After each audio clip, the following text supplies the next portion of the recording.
One. Hello, everybody. How's it? On this crazy Tuesday. Woo, there goes the phone. On this crazy Tuesday evening. Yeah, no. So the stream's called Awareness, but I also wanted to discuss, sort of delve into the deep side or the duality of honesty. Hello, the joking atheist. Hello, Elizabeth. Hello, gentle inflatables. Linda van Rooyen. Lovely to see you guys here this evening. So, how does honesty obviously affect us? How does it impact on us from a very young age? I mean, I think in all honesty, I think as adults, just by getting today's announcement that apparently the bottle stores were closing, regardless of that being sent, that it was a fake announcement, I saw tons and tons of people queuing at bottle stores because they were terrified that they were somehow going to be misinformed and not being told the truth. So that in itself is absolutely key. You know, as adults, we don't trust. And in a way, how does that make us sort of more human or relatable as adults? Is it something that inherently we've had to deal with from children? Is it because we believe in the tooth fairy and the tooth mouse and the Easter bunny and all of that we're actually end up being more skeptical in our adulthood? Is it because our parents haven't told us where the birds and bees actually come from? In our relationships. Hello, Melissa. In our relationships, the way we conduct ourselves, do all these things sort of factor in? That's basically what I'm discussing this evening. I wish I had someone to bounce off the ideas with, but I'm going to try it solo. So I think it was the joking atheist who basically said we need to have fantasy in our youth. So obviously have the Easter bunny, have the tooth fairy. I think that is important. But in a way, don't children sort of resent Totem? I still have not 11 Totem fuck off Knopf. Morning. Feels like morning. For me anyway. So how do all of these things affect us as adults? And then also in our society as South Africans, I mean, our government has literally pulled us through the ringer by lying to us continuously. And the truth is, I just realized who I was supposed to have on tonight, but it doesn't matter. The truth of the matter is that we just don't believe anymore. We don't trust people. We see someone stuck on the side of the road. Are we too scared to actually approach them because we don't know if we're going to be hijacked or robbed? It's intrinsic. And I think as South Africans, it's a real problem. So, I mean, yes, all of us suffer from some form of aggressive PTSD where, we're in our cars and we're in traffic and there's a guy who's slowly on their, maybe they're lost, they don't know the city or they haven't been here, and we sort of, I don't know necessarily what that has to do with being honest, but we're just so angry and we're just so hurtful of being lied to and manipulated that it actually comes out in our daily life. So by the way, if you first time watching, click subscribe, hit the red button. It will go green. Was it? No, it will go gray. If only it went green and you won a prize. Hit maybe the like button. Someone's talking about Lord of the Rings, one of my ultimate favorite movies. A lot of people can't watch them because they apparently fall asleep. That is not my I could watch them over and over and over and over again. I haven't gotten into The Hobbit though. I'm sort of more like into the fairies and all of that. So, I'd want to, obviously, Lord of the Rings for me, I want to like side stories, who are the elves, where does Galadriel fit in, their backstories. Like, I'd love to see that. Okay, but we are talking about honesty. and truth, and how, hey, Rosemary's here, cool. Um, Choking atheist said, how weird was it for me to find out that Father Christmas was my mother? Yanya cake. That's just a whole rat's nest, that is. Yeah, no, it must be like if you've honestly believed something. I remember, I think my mother told me about the birds and the bees, and she indicated to me that a man has a seed. Now, we all know technically, yes, he has a seed, but I pictured like little peas and carrots, like proper peas. And later in life, when I realized, okay, that's not what it actually is, I was quite horrified and I felt lied to. Like, how could you not be truthful to me? How could you not tell me it's actually a fluid like substance? And it was embarrassing because I didn't know what was going. I mean, look, I wasn't the most adventurous of people, but yeah, it was. I did sort of feel betrayed, and I think not having clarity and openness in a home is very scary. um so, and the home should be a place where most children and most people feel this is where their truth lies, where they can feel safe from any vulnerability and can discuss anything. I mean, there's so many issues.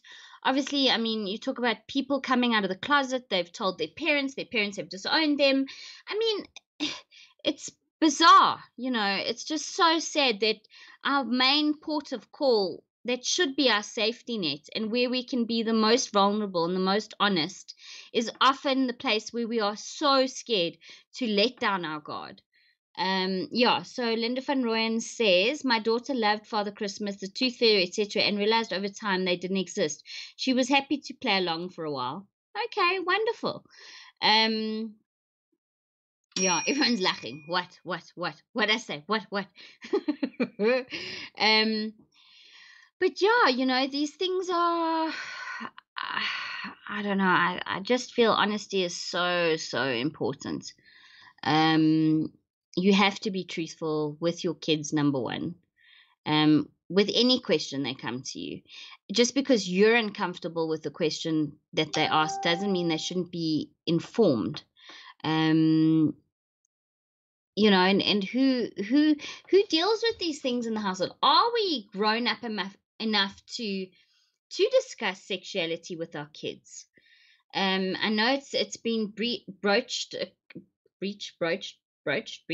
a couple of times, just with I know TG's little one is very curious at the moment. It's appropriate age, and you know is it my place, being like the sort of auntie figure, to say anything? I don't. I'd rather be told the truth, sort of.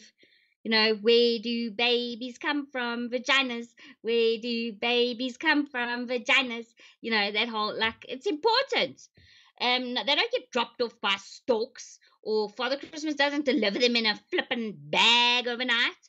I mean, if, they need to watch the National Geographic. They need to understand that it's that women and men are made differently, and then maybe we wouldn't have such confusing gender roles. I don't know. Anyone want to join? But no, we're not gonna talk very long. I don't know if most of my crew has heard I'm not feeling 100. I've got to go in for the operations. Yes. Isn't that funny? And I've got to stick something up my nose so that I test non-positive. So not only do I have to go through the whole anxiety of having a full-on operation, but also to be test code negative. So yes. So anyway, all right, Elizabeth, let's talk about government's honesty and why they should be sharing with us and not. Oh, okay. For sure. Like, who were the scientists that came up with all the information? Why were they never disclosed? Dr. So-and-so says this reason for X, Y, Z, and B. There's no disclosure. There's no anything. It's horrible. You feel like a kid. You feel like you're being treated like a child, and this comes back to honesty.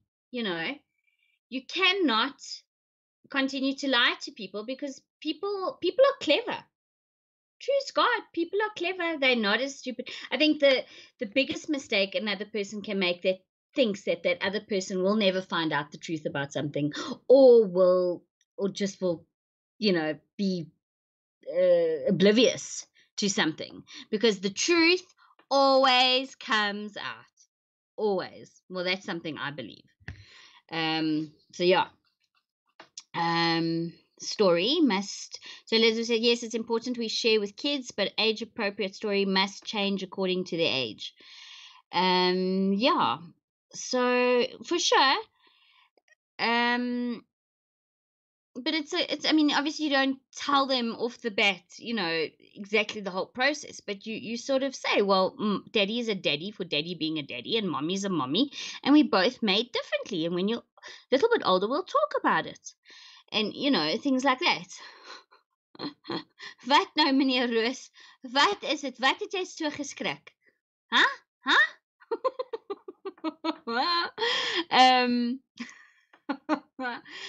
Yes, everybody watch Farmer's Travels at 8 o'clock. He is having Cat on tonight. I don't see the lovely lady, and she's obviously getting ready for Farmer's Travels streams. So I'm keen to go over to watch that after this. And Linda van Rooyen says they stick it down your throat most of the time. Oh, is it? Okay, phew. I don't want to put anything up my nose. I'm a little bit puff about that. Okay, well, that's fine. But so yeah, I'm a bit jittery on the chair this evening because I'm trying to get comfortable.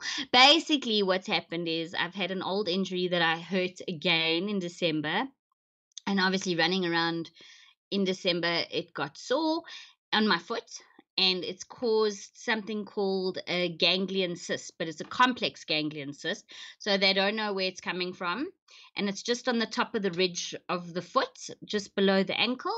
It's like a big knop. What suddenly decided to say hello on Friday, and I thought I was going to go into some form of labor, and I thought aliens going to like breach out of my foot and like go, ah, I'm here. But no, so yeah, so I've got to have it now. I didn't realize I actually have to have it surgically removed, so yay, you're going to hotel 911, here we come.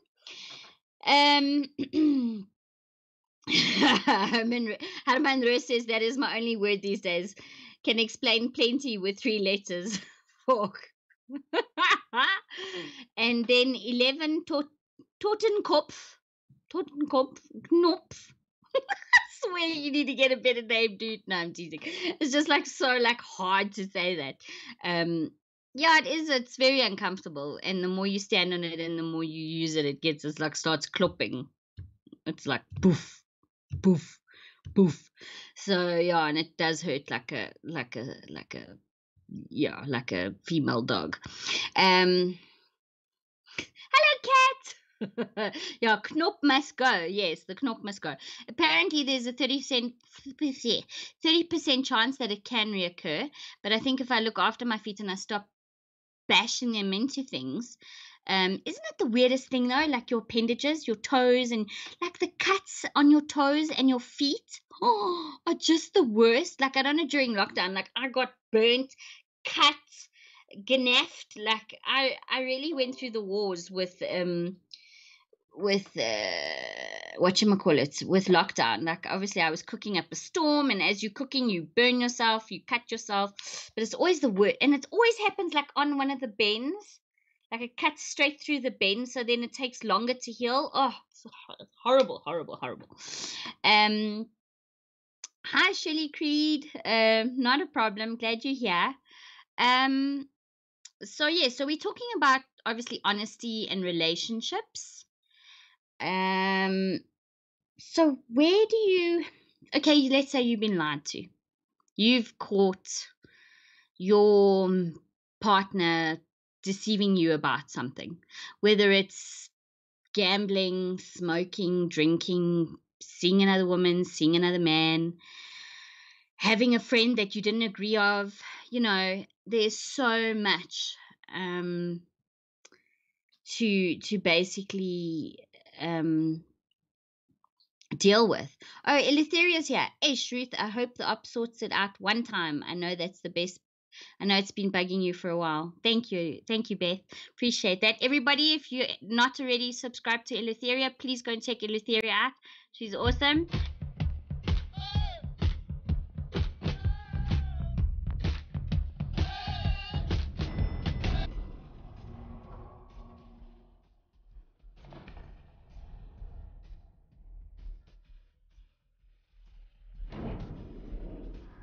Okay, cool. So now I have the Joker with me, Mr. Chad. Sorry about that, people. I apparently pressed the wrong button. I have to learn how to do these. I think everyone's gone. They all There's disappeared. one person waiting. But where are we now? Come back. I feel like Kate Winslet in Titanic. Come back. Come back. Come back. This is what we call the invasion of Arthur Fleck. Why does that name sound familiar? Arthur Fleck. Wasn't he a... Oh, it is the Joker. His real name. Okay. Yeah, that's his actual name, yes. Yes. So yeah. So here's a thought experiment, seeing as how we're busy talking about honesty, and we were talking about children. Yes. Would you agree that parents have a responsibility to maintain the integrity and safety of children? 100%. Else you shouldn't be having children. Now, do you think honesty? Excuse me, sorry, I had to clear my throat there. Mm-hmm. Do you think honesty has the capacity to infringe on that responsibility? Wait, do I think that honesty has the capacity to infringe on that? Let's say again? Yeah, okay, because you as a parent have a responsibility to ensure the safety and Sure, security so of your if child. you're too honest, if you're like, hey son, come watch how mommy and daddy do it, yeah, that's gonna impact them. Yeah, so you would then agree with me that there is obviously certain levels of honesty that you can maintain, but then there's certain levels of honesty you certainly cannot maintain. Correct. So the question is, like, how far down the dial do we go, and who determines that? Well, I think, that's obviously a precursor from our parents, and I think it's so tricky because I want to say, well, go to. You see, I'm blessed in where I come from, but there's so many misguided people out there. But do you think morality is taught or it's intrinsically known? Um, Do you think well, good and I evil suppose are taught or they felt, they're known? well, it depends on who you're really speaking to. If you're asking me specifically as an atheist, I don't believe it's intrinsic. I think it's obviously that something that you develop over time. And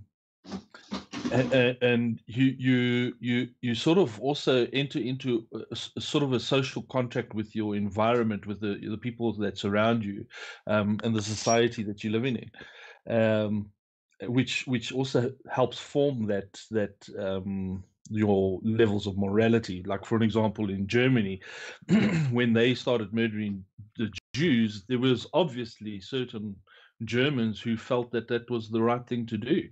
Or the wrong thing. They were Germans that stood up. Absolutely, there were people on both sides of that fence, but it Yes. just obviously depended on, and that's clearly a good indicator. The fact that you actually state that there were people on both sides of the fence, No, that for it sure. can't be intrinsic, because if it was intrinsic, all Germans would have either decided, okay, let's exterminate the Jews, or all Germans would have decided that let's not exterminate the Jews. But because you actually had people on both ends of the spectrum, that clearly indicates that there was it's not intrinsic. It's not something that's instilled into you naturally. Okay, but I think you know how a lot of South Africans have. I mean, I've heard this analogy. I've gone to bars, I've gone to people, whatever, and you hear a lot of people I know have immigrated. Oh, near man. And sorry, people. Oh, anyway, because I had my Don't press sound up buttons. now. Um, and they use the frog analogy, the pot. They use the frogs in the pot. They use that analogy that we've all little frogs and tadpoles, and we've all been put in cool, nice, warm water, and then we've been put a fire, and then the water's getting warmer, and that's exactly what they did in Germany. They didn't just decide, okay, durchpushen, let's put all of them into camps, they did it slowly. They started taking away the freedoms of the people. All of a sudden Jews weren't allowed to ride on certain buses. They had to sit at the back of the bus. They had to only be open, their stores were only allowed to be open on certain days, certain hours. Didn't just happen overnight. I mean, Hitler started introducing the laws. Why the hell does this keep pinging? Hitler started introducing the laws as early as 19, I think, what was it, 1929, 1933. I know my son will know more. But yeah, it took them a long time before, 1939 to actually, invade Poland and really start with the ghettos and all of that. But they were sneaky. Using that as an example with regards to the frog analogy, the thing that I think that people sort of miss the point of, if you had like a singular frog, the singular frog sitting in the pot is going to realize this pot is sort of starting to get hot, and he's going to generally at some point want to jump and get out. But I think where the real big problem comes in is if you chuck in a whole bunch of frogs, and all the frogs that are in the pot are literally all turning around and saying, no, it's fine to be warm like this. Hot water is good for you. And just let it get a little hotter and it will be even better. And they keep waiting and anticipating for something better at a later stage. And in doing so, they are essentially allowing themselves to be boiled alive. So you do need some level of mob mentality to be able to allow these atrocities to take place. For sure, because it's that whole, what was it, the emperor's clothing. Everyone was going, oh yes, the emperor's clothes are fantastic, and then the kid shouts out, but he's not wearing anything, And I mean, I don't know if you've ever, there's an experiment where they give rats cocaine. And I saw it ages ago. I'm not too sure, but basically, when they isolate the rat and they give the rats the choice of the solution with the cocaine and the water, the rat will automatically go for the water, not with the cocaine mixed with the water. When they're social, they'll actually choose the cocaine mixture rather than the water mixture. I don't know. I'll find it and I'll maybe try and post a link, or we can look at it another time. But so we're talking about honesty. I don't know. Wasn't that what we were talking about? But yeah, well, this is the point, is that, if we learn to be honest with our kids, and we can do it like sort of across the board, like sort of set up like a standard of what levels of honesty and dishonesty we can accept. It sort of like assists the process in allowing, because like for me, I personally believe that telling your child like a white lie that that there's fairies and a tooth fairy, it's at the early stages of development, it's helpful for them to have a bit of a creative mind, and to entice that creative mind in terms of the development phase. I think that's a pretty good thing. However, you can't keep doing that. You can't continuously do it up until the age of 21. If the child is now 21 and you're still telling him that there is such a thing as a truth fairy, then, in my opinion, that's now becoming abusive. So, because the person is not allowed to develop effectively and integrate normally into a normal society. So, in terms of the morals, is like, well, this is pretty much what I was going to say. Is like, how far down the dial of honesty and dishonesty do we go? At what level do we say, okay, well, this is no longer a good thing, and this is a good thing? And that I think is the big question. I think, obviously, being social creatures, it's so important to bounce ideas and how we engage. I mean, let's think about it. I mean, the mommy's daycare group, you'll have 10 mummies discussing how they each parent differently, or how they each parent similarly. Mm. And that's why it's so important for us to connect with our peers and um, sort of engage, because children also obviously school Mm. um, get to realize, okay, what's normal, what's not normal. Um, I mean, you hear these crazy stories about Munchausen's, where parents have Munchausen's disease, or these children were locked up for years and years and years and moved from city to city as soon as things got a little bit odd. Listen, I watch lots of crime. Well, I have watched lots of crime shows and things, and kidnappings and all sorts of crazy stuff. So I mean, I am segueing here, but the Mm. truth of the matter is that we have to sort of take a cup from the trough of social behavior and gauge for ourselves what feels right to us. And it's so difficult when you have someone who is completely a friend or a family member who has completely different beliefs to you. Mm.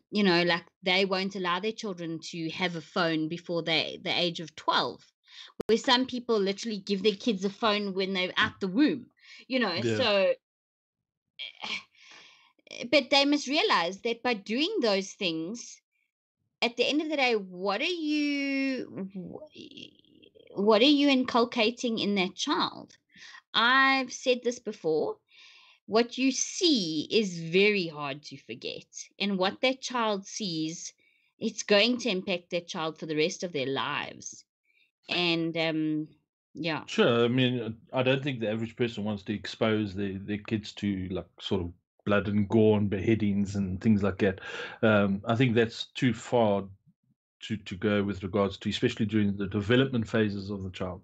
But Hmm. at the same time, we also need to realize as parents, because as you say, parents could sit at a maybe at a parents' evening or whatever, and they could sit and have a conversation about how they raise their kids, and in doing so, they run the risk of also creating a bit of a mob mentality. Like for an example, a typical one is when it comes to rewarding kids, especially if there's like a prize given or something, let's give everybody, because everybody's a participation award. Let's give all the kids a participation award because all the kids are special. But in the process, they busy teaching the child that don't worry, it doesn't matter what you do, you're still going to get a reward. And we're not teaching them that, hang on, hard work is when you will get reward. Put in lots of effort into what you're doing. That's when you will receive your reward. We're not going to just reward people just because, oh well, they participated.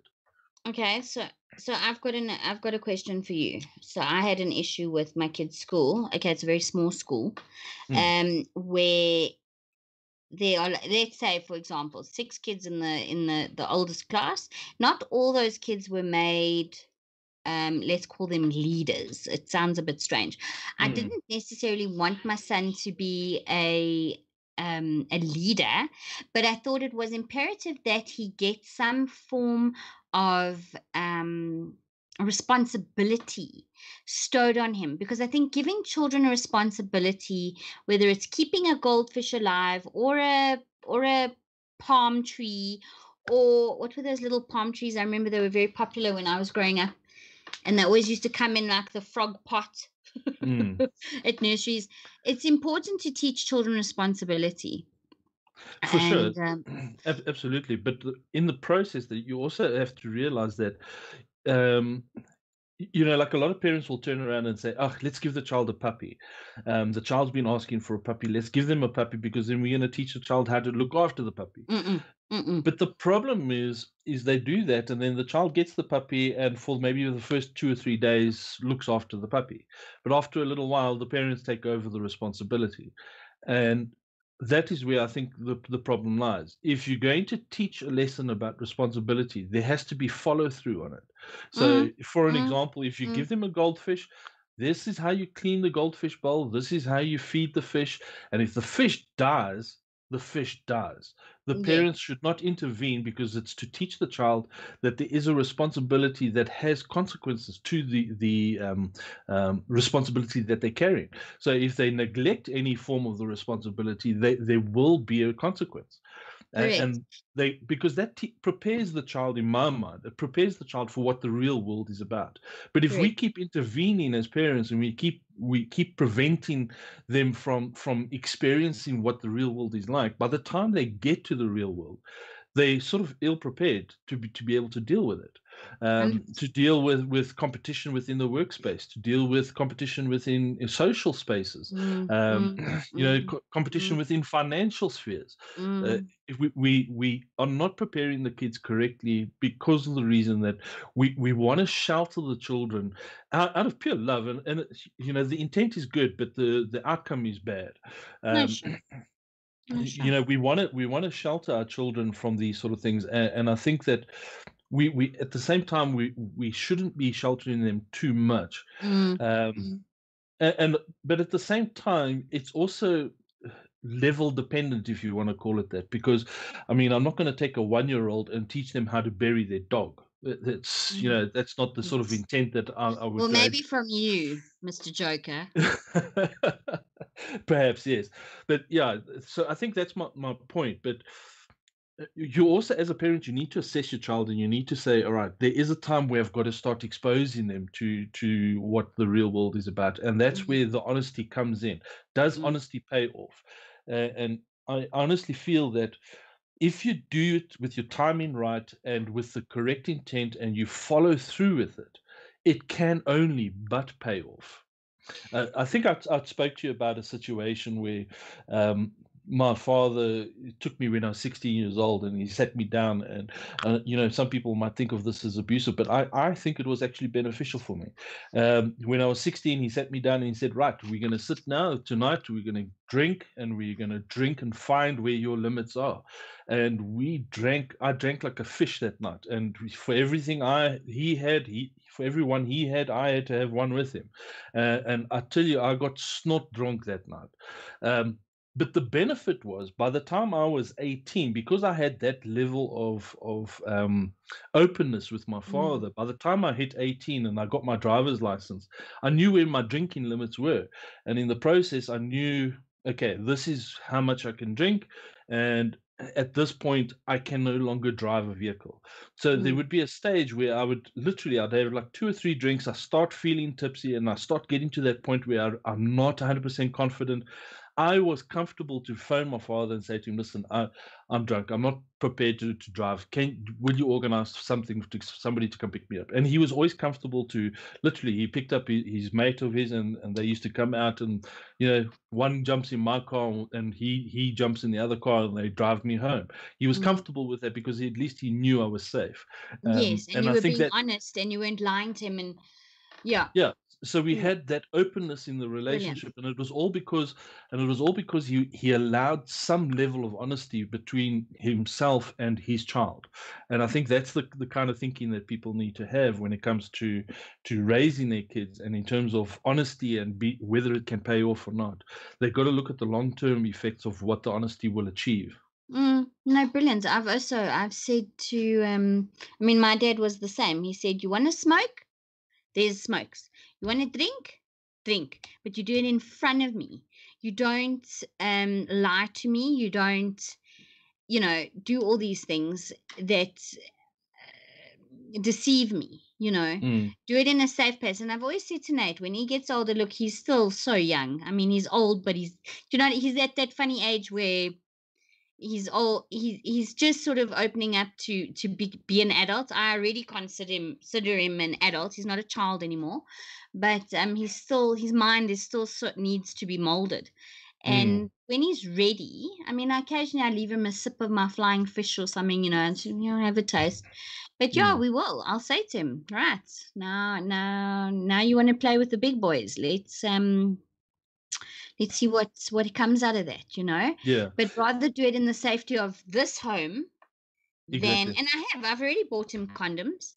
I've told him there are condoms in the medicine chest. Yeah. If you're going to have sex, If you think you're going to have sex or you're going to be pressured into having sex, I beg you, be safe. Mm. Be Yeah, safe. yeah. You know what I found quite surprising, especially with my child, is that when I felt it was right to have conversations with her about sex and sexuality and things like that, the irony was she had already most of the stuff I was going to discuss with her, she'd already learnt through the schools themselves, and not only just through teachers but through peers and stuff. They had Mhm. learnt a lot, and parents need to realize that the kids are a lot more advanced than we actually tend to think of them, Oh, and, yes. and they're not as stupid as we'd like to think of them as being. So and they talk amongst themselves, and they have these kinds of conversations. So all I can do as a parent is essentially try and take that information that she's been given from outside pressures, if you want to put it that way, and take that information, ensure that it's correct, and ensure that it still achieves the outcome that I intended to have, Mm, and by having a good open relationship with your child, because I think that's also a very important thing, because you shouldn't close yourself off from your children either. If your child comes to you and asks you a question about something very specific, some people would like to hide those type of topics, but I don't think you should. I think if they're mm. coming to ask you, then it means that they're already inquisitive about it, And which is telling you there's some level of preparation for the child to be responsible enough to mm, start and understanding and that conversation. and if you don't feel comfortable, there are many books that, I mean, I had a book. I did. I had a book. And today, I mean, I know I got a book for Nathan called Sex Talk, and it Mm, dealt with every single issue. It dealt from the straight issue to the homosexual issue to the bi issue. It's actually a fantastic book. I don't know if he's really read it. He sort of asked me for it. I think I lent it to a friend, and then because their daughters were asking a few questions, and I said, sure, have a look at it. And then I said, no, and I think I need it back now. And I think it's important just to not make a big woo-ha issue about it. Just put it there, just yeah, in there where they can easily access it, where it's, comfortable for them. You don't have to say, okay, now let's talk, make it all awkward and weird. I mean, yeah, obviously, being a mom and my son, I mean, it's complete polar opposites. He doesn't maybe feel that he can relate to me and talk to me. So have the literature there. Um, Also, I mean, I caught him once. Well, not caught him, but he had passed out with the phone on Pornhub, I think. Um, and I thought, oh my god! And what I saw, I was like, holy cow! I cannot unsee that. Ah! It was seriously crazy stuff. And I thought, no. And I thought, I'm not going to embarrass him. I'm yeah, just. And a couple of days later, I said, son, just by the way, what you see can never be unseen, and you must understand that those are all actors, and it's all colored mm, in, and it's all make believe. It's like a movie. I mean, yeah, I had a younger friend who was she was 26 now, 28. She basically told me that her boyfriend had broken up with her, and this is some years ago. Young love, because she wasn't like the porn movies. mm, And I said to her, listen here, and she was gorgeous.